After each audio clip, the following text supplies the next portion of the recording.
has to do with how the scribes collaborated. And for that, I need to tell you very quickly something about how medieval manuscripts are put together. So basically, start with an animal of some kind. The Voynich is written on calf skin. They actually did DNA sequencing to establish the breed of what the species in the parchment. Could have been calf, it could have been rabbit or squirrel or pig skin or goat skin is very common. There are a lot of different things it could have been. It's calf skin. And so you take your calf skin, cut it up, and there's a whole messy bit in the middle that I won't get into. But in the end, you end up with sheets that are then folded in half to make these little notebooks. So one sheet that's been folded in half to create 2 pages, 2 leaves, is called a bifolium, 2 folios, made up of folios. Each folio has 2 sides. So in medieval, talking about medieval manuscripts, those are the pages. So a folio has 2 pages, a front and a back. And the front, whatever side you come to first, no matter whether you're reading right to left or left to right, the part you get to first is called the recto, and the other side is the verso. And then you put those bifolia together to make what's called a quire or a gathering. Now, generally in a medieval manuscript, all of the bifolia in a quire would be written by the same person. They would sit down and they would write. You might have a different scribe on a different quire, but generally speaking, if you find scribes combined in a quire, you might have a scribe who writes the first 4 or 5 leaves, and then the next scribe takes over. What happens in the Voynich is weird. Let me tell you. I'm going to go very quickly through this part because I want to get to the rest. So the quire that I'm going to walk you through. Here we start with folios, that says 33 and 34, I think. That's scribe 1, the whole bifolium. There you go, 28, 29. Okay, and so you have this little diagram that lays out how the quire is put together. The next one is also scribe 1, so that's perfectly fine. But you'll never guess what we find when we get to the next bifolium. The entire bifolium, all 4 pages, both leaves, is entirely by scribe 2. So it looks like that. And that's just wrong. That is not how manuscripts work. It makes no sense. You can't even imagine how would that work. And then you go back to scribe 1 at the end. And this kind of mixing goes on throughout the manuscript. The implication is that the pages aren't in the right order anymore. That at one point you had entire quires by scribe 1, entire quires by scribe 2, and something happened, and the manuscript had to be rebound, and somehow it all got mixed up, and the bifolia are no longer in the right order. Now that's a problem for people who are trying to read the thing. If you don't know that this page follows that page, that makes it really challenging to try and unpack what's happening in this manuscript. Can you say how that relates to the 5 pages? Yes, so in the herbal section, the part at the beginning, you have a mixing of bifolia that way. So you've got some quires that are scribe 1 and with scribe 2, you've got some where 3 and 5 are involved, but it's always bifolia by each quire, by each scribe. The dialects are shifting within a topic. Yeah. It makes this really complicated. And then to add to it, there are pages missing. So this one is page 13.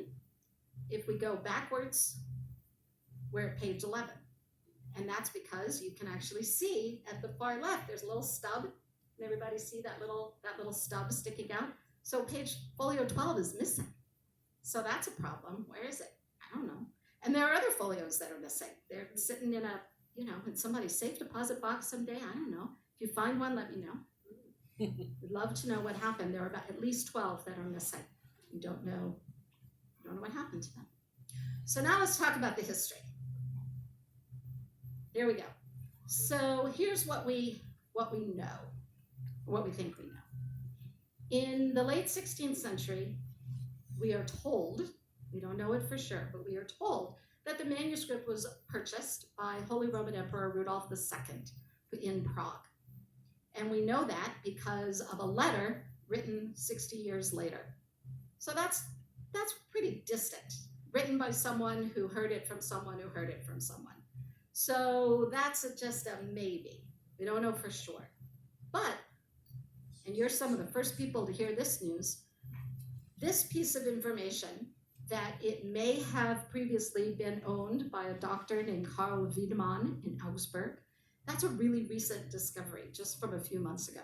Set the Voynich world on fire. Because someone found evidence of a transaction where this Dr. Wiedemann in Augsburg sold a bunch of manuscripts to Emperor Rudolph II that included alchemical, magical, strange, unusual things. So that's great, but still circumstantial. We don't really know. What we do know is that next, the manuscript was owned by this gentleman, Jacobus Hortiki Tempenich, also known as Tinapius, which is the easier way to pronounce it. And the reason we know that is that he left his name at the bottom of the very first page. You can't read it because it was scraped away, but it left behind an iron residue that can be read under ultraviolet light. Now, you can sort of see that it's written there. You have to take my word for it. It says Tempenich. Then he left it in his will to his buddy, Georg Baresch, who was an alchemist, who then gave it to Johannes Marcus Marci, who was also an alchemist in Prague. Marci then wrote a letter to Athanasius Kircher, who some of you may have heard of, very important Jesuit scholar in Rome. Kircher had just written a book on hieroglyphics, on Egyptian hieroglyphics. And so Marci thought, who better?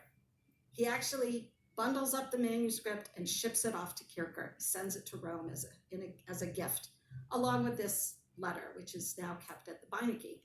And it's this letter that says the manuscript was purchased by Emperor Rudolph in the late 16th century for 600 gold ducats. Now this is circumstantial evidence, but the letter is really interesting. He basically says, "Dear Athanasius, I can't think of anyone better qualified than you to take a look at this manuscript." Unfortunately, we don't know what Kircher thought about it. He never wrote about it. He never responded, or at least not in any correspondence anyone has ever found. So we don't know for sure what happened for the next 300 years, basically, 250 years.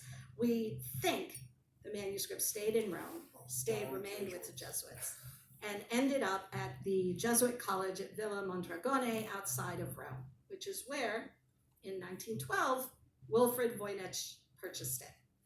Wilfrid Voynich was a book dealer in New York City at the time, one of a very successful, very well known. He was he was born in Lithuania.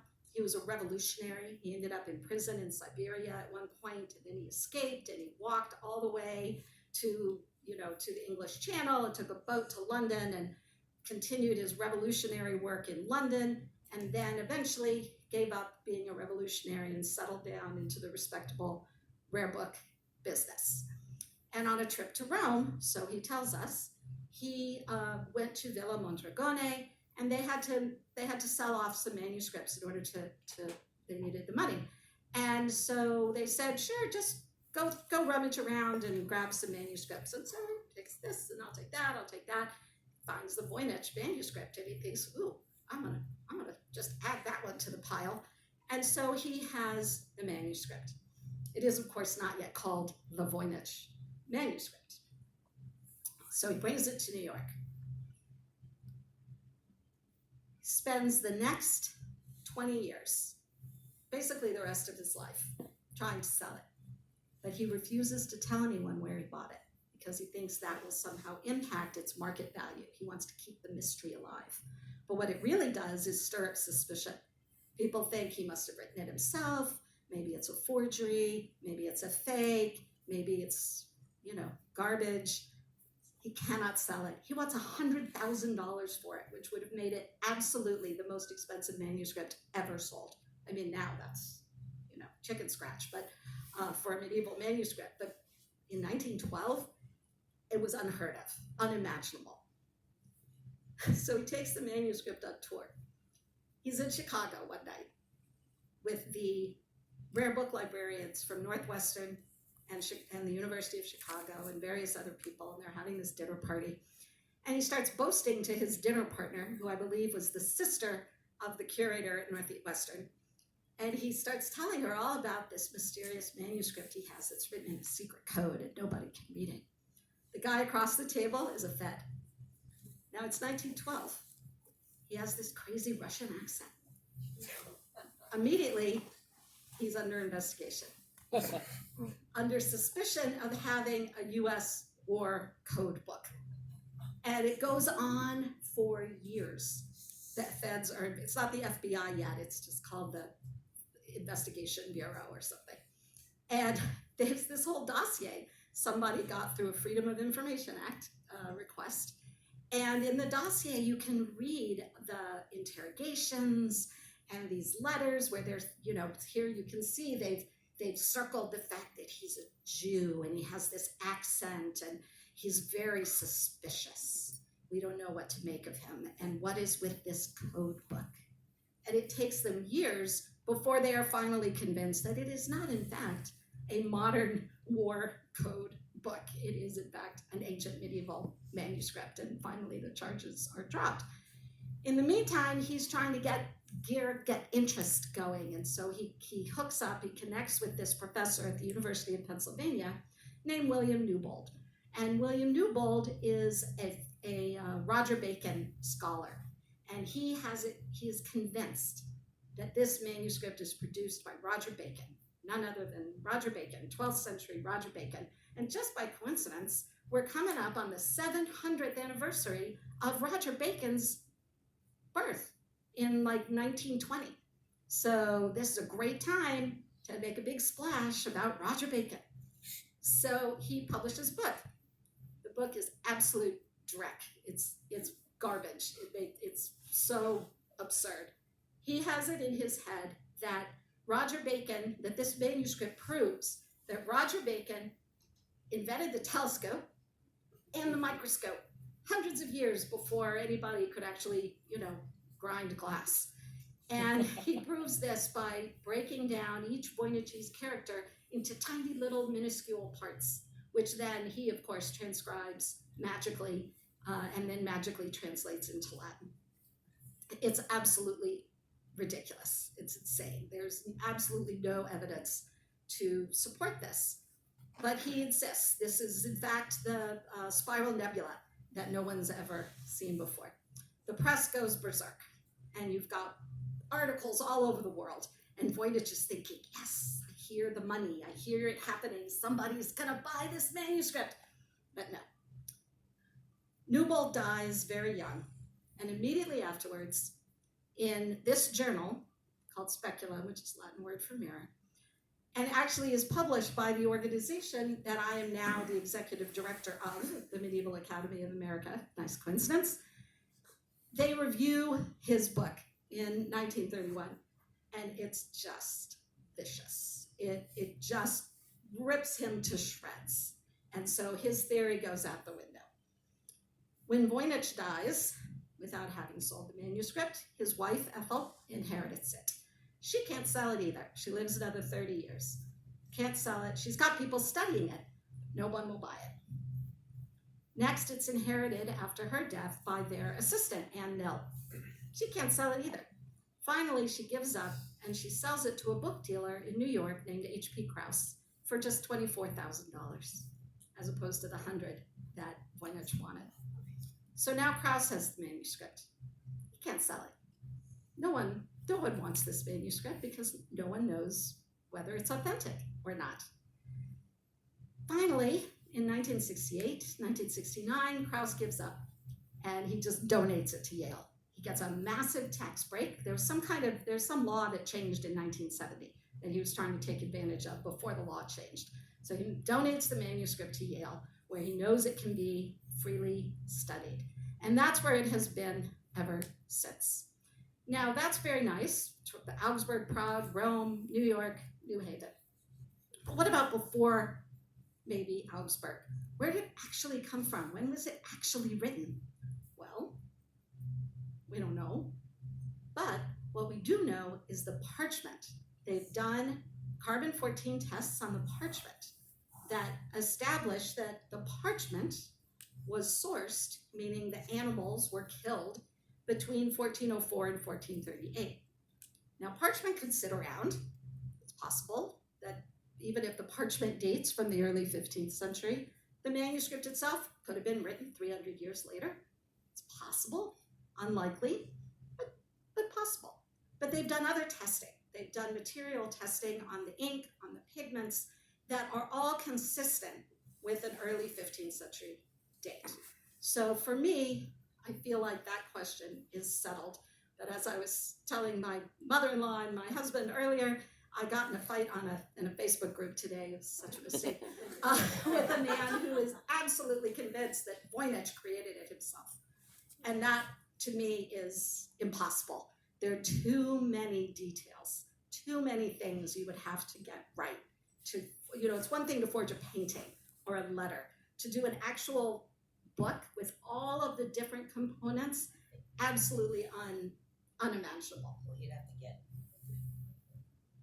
pigment, you'd have to get skin that's carbon dated to 1400s. Yes, exactly. And does a pigment? So you can't carbon date pigment, and you but can't. the type of pigment. Yes, so the recipe, the mineral components of the pigments are totally consistent with medieval recipes. And can they tell where the pigment came from? No, because it's not unique enough. It's fairly common colors. They're botanicals, so it's likely European, based on on what they've been able to find. What about, you have to get too detailed, No. the actual detailed species of the cow? No, we can't do that yet. So someday, there's going to be a huge database, genetic database of DNA samples of dated parchment. And once that happens, then you could do a sample and see, maybe you'll get lucky and you'll say, oh yeah, that's the same cow as this parchment over here, this piece of parchment, or the same species, or they're related. So they were from this, the northern slope of this hill in Naples or something. But we're not there yet.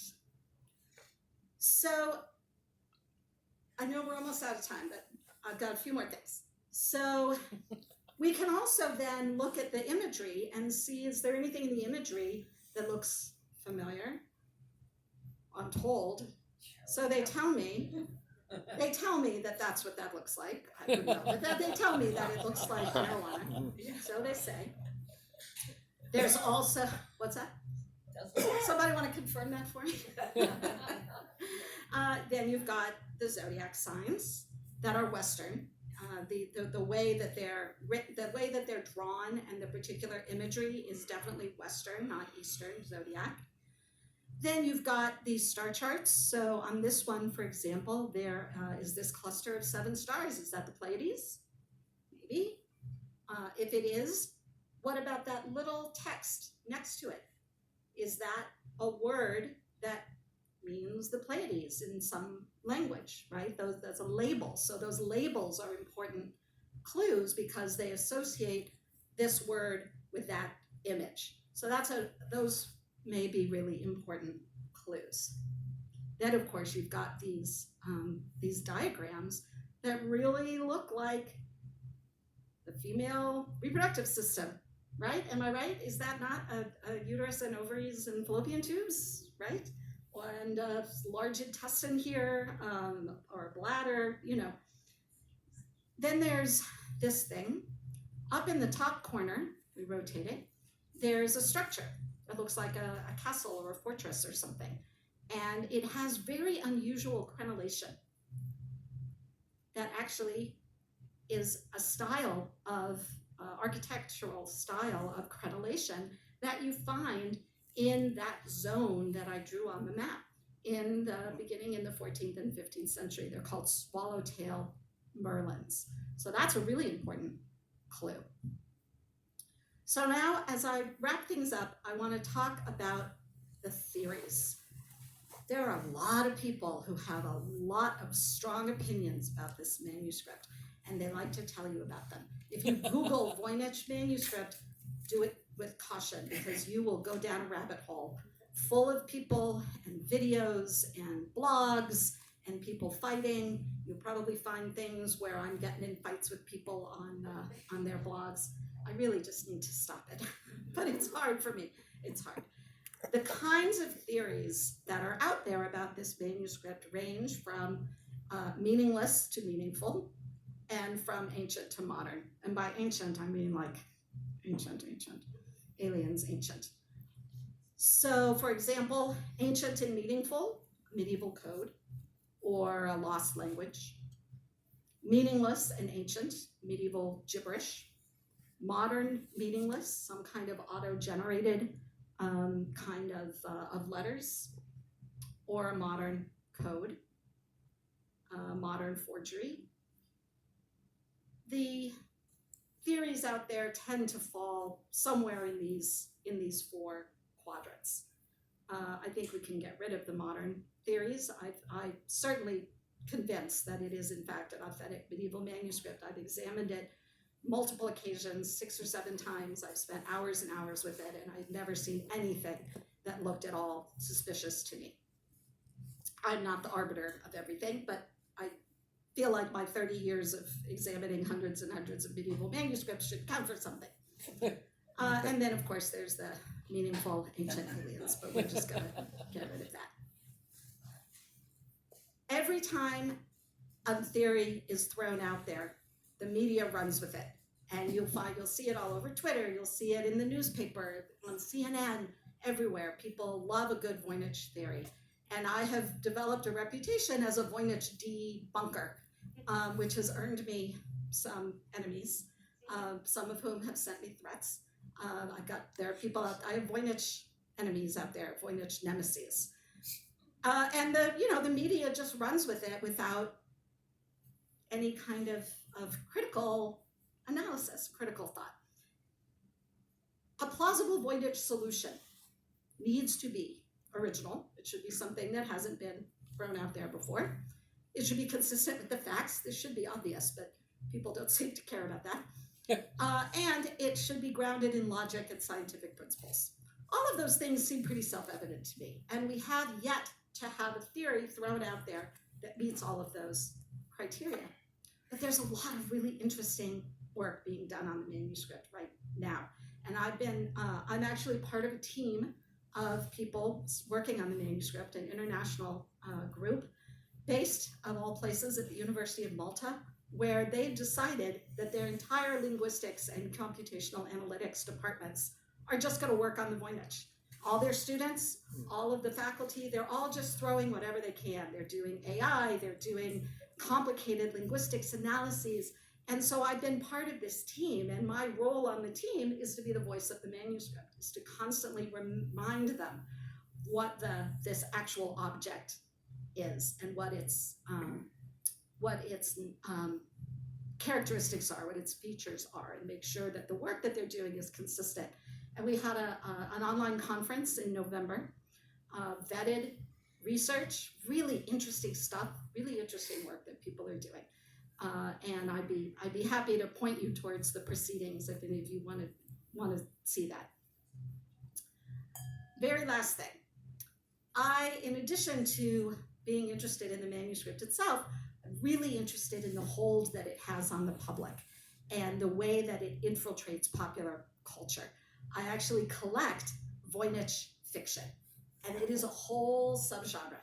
You go on Amazon and you just search Voynich manuscript, you're going to find dozens of works of fiction where the Voynich manuscript is the MacGuffin. It's the thing that moves the plot along.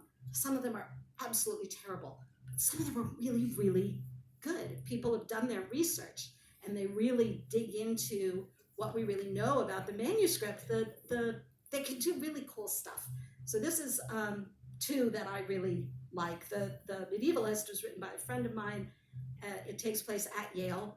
And the Voynich has a very important role to play, and I'm actually a character in the book, which is a very minor character, but he doesn't mention me by name, which is nice. And it's actually a really, really good book.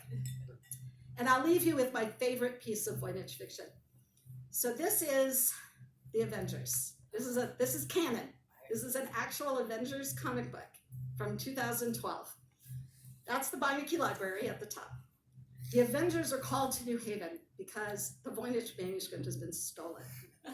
And so they fly to New Haven and they hang out, they're talking to the librarian, and she says, please don't hurt the manuscript, please get the manuscript back. So they go flying around New Haven, they find the manuscript with a criminal whose name is unfortunately Diablo, and they find the manuscript in a parking garage in New Haven, because of course, parking garage in downtown New Haven, where else would you look for the priceless Voynich manuscript? And they get the manuscript back and they say to Diablo, why did you steal the Voynich manuscript? And he says, well, I needed it for my alchemical research, obviously. And Iron Man says, you didn't have to steal it. It's been digitized. You just had to go to the Beinecke website and you could read it yourself. So I will leave you there. Go to the Beinecke website. You can examine the manuscript for yourself and let me know if you figure out what it means. And if we have time, I'm very happy to take questions. Thank you.